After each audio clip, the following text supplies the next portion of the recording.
Patay na gano'n. Kaya may iwalay na. May hiwalay na. Walo anak. Hindi, kasi nagtatrabaho ka tapos pinagpalit ka niya. Diba? Kasi umalis kayo, baka nalungkot.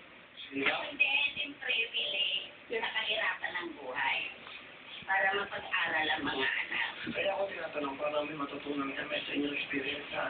Kasi yan daw ang best teacher yung experience. So kung may katulad niyo po na gano'n din, ano para maging matatag bilang isang single parent, ano po mapapayo niyo sa katulad niyo po? Ang mapapayo ko lang sa inyo, tatagan nyo lang ang pag-iisip nyo at mahalin nyo ang mga anak nyo, mga apo. Yun.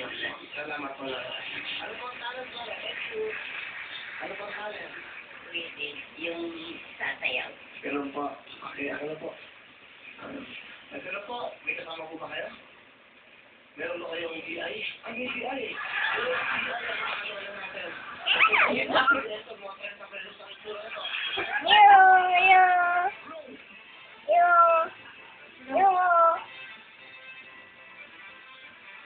Sit down, nandun.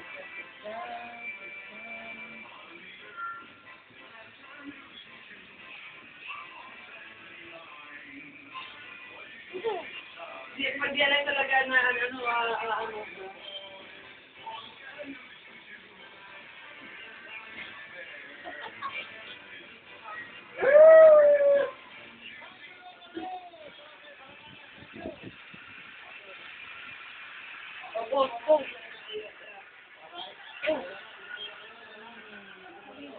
Hindi kami nila pagrupak ka.